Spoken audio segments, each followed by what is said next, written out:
Hello friends, आज हम लोग एक्सरसाइज 8.1 एग्जाम्पल 4 का क्वेश्चन करेंगे।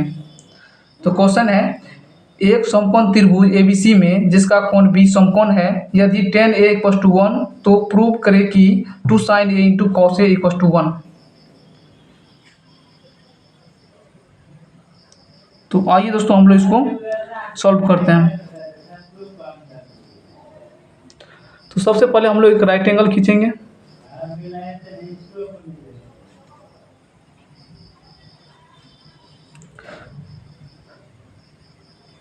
तो यहाँ पे सी बी ए एक राइट एंगल है जिसमें कोण बी जो है इसका समकोण है। तो सबसे पहले हम लोग देखेंगे दोस्तों कि हमें क्वेश्चन में क्या सब दिया गया है। तो लिखेंगे दिया हुआ है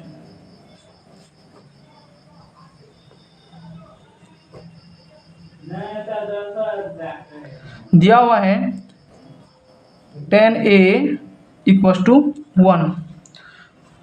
तो हमें दोस्तों tan a अर्थात कि एंगल ए की बात हो रहा है। ट्रायंगल सी बी ए में एंगल ए की बात हो रहा है, अर्थात कि इस एंगल की बात हो रहा है। तो इस एंगल के लिए हमें आधार ये होगा और इसके सामने वाली भुजा लंब होगी और समकोण बनाने वाली कोण के सामने वाली सबसे बड़ी भुजा कर्ण होगी। तो आइए देखते हैं tan a = क्या होता है। तो tan a = हो जाएगा लंब बाय आधार। तो यहाँ पे लंब मेरा BC है, लिखेंगे BC बाय आधार क्या है AB। तो BC बाय AB का वैल्यू हमें 1 दिया हुआ है। तो यहाँ से हम लोग BC = लिख सकते हैं AB। तो यहाँ पे देखते हैं दोस्तों BC = AB है। इससे स्पष्ट हो रहा है कि इसका कोई ना कोई वैल्यू होगा। तो यहाँ पे दोस्तों BC = AB अर्थात कि इसके बराबर हम लोग K मान लेते हैं।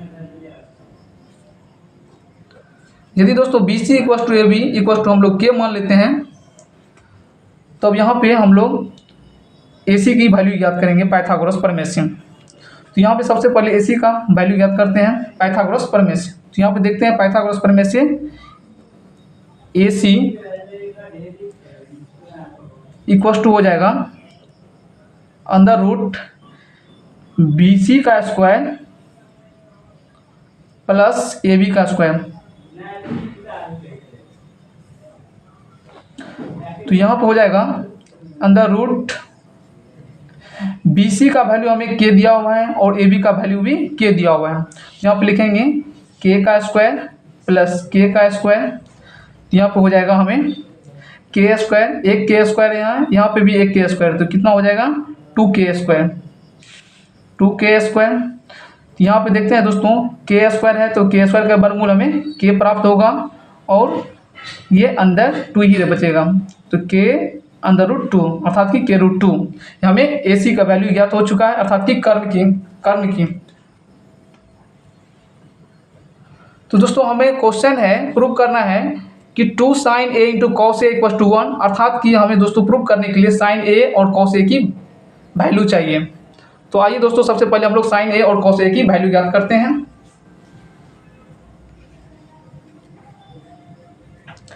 तो यहाँ पे लिखेंगे sin a = हो जाएगा लंब बाय कर्ण। तो यहाँ पे लंब हमें BC है और कर्ण हमें AC है। तो दोस्तों यहाँ पे देखते हैं BC का वैल्यू हमें K दे रखा है और AC के वैल्यू अभी हम लोग दोस्तों जस्ट निकाले हैं K√2। तो यहाँ पे लिखेंगे K√2। तो यहाँ पे देखते हैं K से K कैंसिल हो जाएगा, इसका वैल्यू आ गया 1/√2। ठीक इसी प्रकार यहाँ पे फिर cos A की वैल्यू ज्ञात करेंगे। तो cos A = हो जाएगा आधार बाय कर्ण। यहाँ पे आधार हम लोग देखते हैं दोस्तों ट्रायंगल राइट एंगल में CBA में देखते हैं कि यहाँ पे आधार मेरा AB है, और कर्ण मेरा AC है। यहाँ पे लिखेंगे हम लोग cos A = हो जाएगा AB/AC। यहाँ पे दोस्तों AB का वैल्यू K दे रखा है और AC का वैल्यू K√2 हम लोग निकाल चुके हैं। K√2 यहाँ से K से K कैंसिल होगा, इसका भी वैल्यू 1/√2 √2 आ गया। तो अब दोस्तों हम लोगों के पास क्वेश्चन है, प्रूव करना है हम लोगों को कि 2 sin a into cos A equal to 1। तो to prove that 2 sin a into cos A equal to 1। तो हम लोग LHS लेंगे।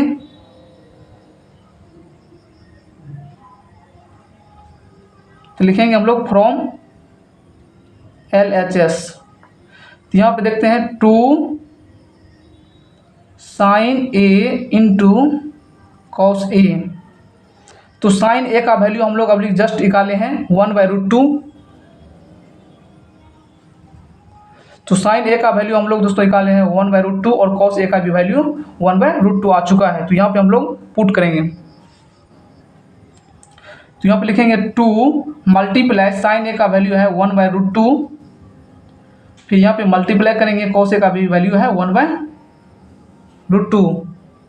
तो यहाँ पे देखते हैं 2 मल्टीप्लाई, यहाँ पे लिखेंगे 1/√2 मल्टीप्लाई √2 √4 हो जाएगा और √4 का वर्गमूल हमें 2 प्राप्त होगा। तो यहाँ से दोस्तों 2 से 2 कटेगा, कैंसिल होगा। तो यहाँ पे हमें 1 प्राप्त हुआ, जो कि दोस्तों RHS के बराबर है। तो therefore LHS equal to RHS prove.